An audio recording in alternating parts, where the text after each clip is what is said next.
Salut tout le monde et bienvenue dans cette revue de presse. On démarre avec l'éternel Olivier Giroud. L'attaquant du LOSC annonce la couleur en une du journal L'Équipe. Il ne faut jamais dire jamais. Pour rappel, Olivier Giroud a pris sa retraite internationale après l'élimination en demi-finale de l'Euro 2024. Mais son retour en Ligue 1 et les nombreuses blessures en équipe de France ont rebattu les cartes. Giroud a été interrogé à plusieurs reprises sur un éventuel comeback et pour lui, hors de question de dire non aux Bleus si on fait appel à lui. Il a donc envoyé un message indirect à Deschamps. Il connaît ma position là-dessus. C'est super pour Jean-Philippe Mateta qu'il soit appelé. C'est aussi un bel exemple qu'il puisse goûter à tout ça à 28 ans.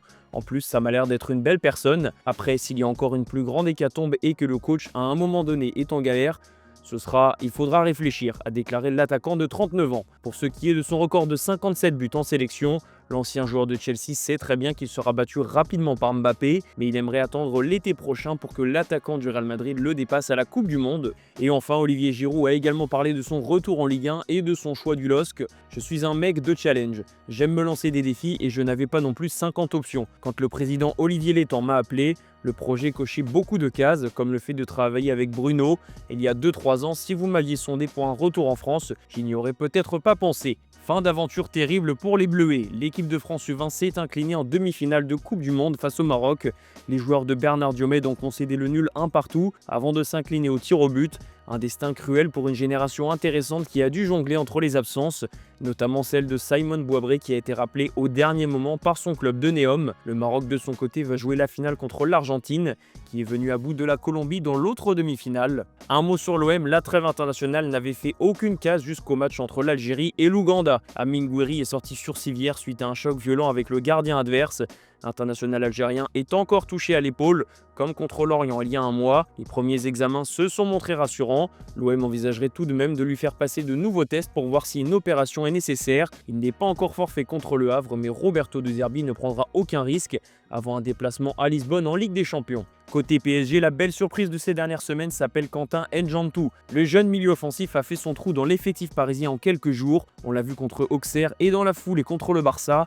Deux entrées pleines de panache qui lui ont valu le droit d'être titulaire à Lille. N'Djantou a montré à Luis Enrique qu'il avait raison de lui faire confiance et le voilà lancé dans le grand bain. Et qui sait, peut-être que Quentin N'Djantou se mettra très vite à vendre des maillots à son nom.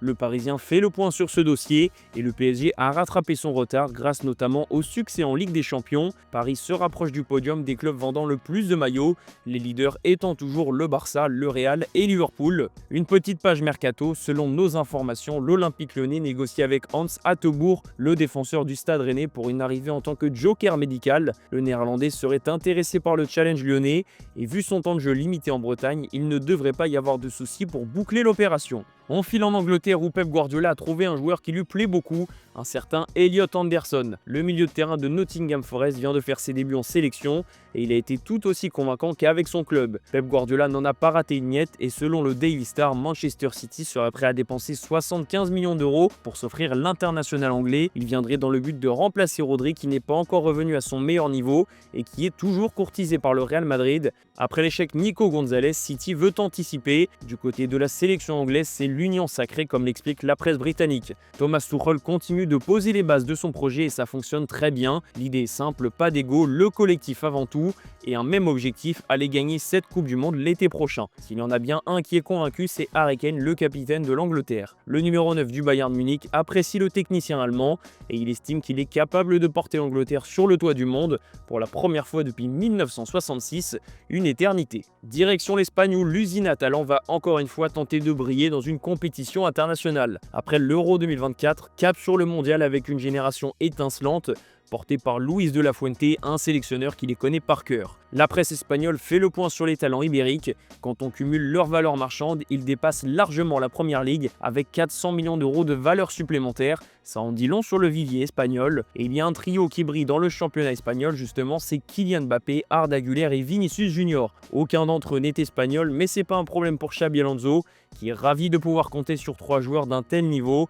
Mbappé et Güler sont brillants depuis le début de saison. Vinicius, lui, s'est remis la tête à l'endroit récemment. Une aubaine pour le Real Madrid. La jeunesse madrilène est tout aussi intéressante, avec encore une fois Arda Güler qui est nommé pour le Golden Boy, tout comme Franco Mastantuono et Dean Huijsen. Les trois vont forcément bien figurer, même si on se dirige vers un duel entre le Barça et le PSG. Le grand favori s'appelle Désiré Doué. L'international français qui a déjà fini deuxième au Trophée Copa devrait profiter de l'absence de Lamine Yamal. Sa saison incroyable ponctuée par un doublé en finale de Ligue des Champions parle pour lui, même si la presse espagnole n'oublie pas Pau Cubarsí, qui vient de sortir une très belle saison avec Barcelone. On va rester en Catalogne, ça y est, c'est fait pour Frenkie de Jong qui a prolongé son contrat avec le Barça jusqu'en 2029. Une décennie de Frenkie, titre Mundo Deportivo. Une fois au bout de son contrat, de Jong fêtera ses 10 ans au Barça, lui qui est arrivé en 2019 en provenance de l'Ajax Amsterdam. L'international néerlandais est passé par plusieurs périodes, notamment les blessures qui lui ont plombé une grosse partie de son aventure, mais de Jong semble enfin débarrassé de ses pépins physiques. Cette prolongation est une suite logique, mais il veut gagner plus de titres. C'est l'annonce de l'ancien joueur de l'Ajax. Frenkie de Jong espère enfin gagner la Ligue des Champions avec Barcelone, même s'il sait qu'il y a du boulot, en témoigne la défaite contre le PSG avant la trêve. D'ailleurs, en conférence de presse, Frenkie de Jong s'est exprimé sur un sujet clivant, son salaire. No te voy a contar lo que voy a cobrar, pero es que siempre han hablado mucho, pero yo creo, y lo he dicho también un par de veces, que se han exagerado muchísimo en lo que cobraba yo antes y las cifras nunca han salido, que las cifras que eran. Entonces yo creo que también ha afectado un poco como la gente me han visto, porque si leen en periódicos y tal que Frenkie cobra eso, es el jugador que más cobra de Europa, que no era verdad. Pas encore de prolongation pour le moment pour Eric Garcia, mais son destin pourrait être le même. En attendant, le défenseur catalan s'est exprimé sur la saison du Barça, et pour lui, ils peuvent faire mieux que le triplé national de la saison dernière et cette demi-finale de Ligue des Champions. Le Barça a la qualité, un peu plus d'expérience et de vécu, il faudra voir si les résultats suivent maintenant. Cap sur l'Italie pour finir cette revue de presse, Gigio Donnarumma s'est entretenu avec la Gazzetta dello Sport au sortir de cette trêve internationale. Pour le nouveau gardien de Manchester City, l'AC Milan fait partie des candidats au titre. Donnarumma a toujours un œil sur son ancien club, même si la fin d'histoire a été mouvementée. Et évidemment, l'ancien du PSG a évoqué la situation de l'Italie qui risque de jouer le barrage pour le prochain mondial. La troisième fois n'arrivera pas, ça ne peut pas arriver. Cette équipe nationale se retrouvera au prochain championnat du monde, je n'ai aucun doute, assure Donnarumma. Il faut dire que les supporters italiens ont de quoi être inquiets. Cela fait 11 ans qu'ils n'ont pas vu la nationale participer à la Coupe du Monde. Les deux derniers barrages contre la Suède et la Macédoine du Nord sont de vrais traumatismes en Italie, même si Gennaro Gattuso a réussi ses débuts avec la Squadra Azzurra. Un petit mot sur la Juventus pour finir. Deux joueurs ont particulièrement brillé pendant cette trêve, l'inévitable Kenan Yildiz et Dusan Vlahovic. La vieille dame avait très bien démarré sa saison, mais elle reste sur une interminable série de 5 matchs nuls consécutifs. Les hommes d'Igor Tudor doivent rebondir et ils miseront sur ces deux joueurs, en particulier Kenan Yildiz, l'international turc, qui est brillant depuis le début de saison.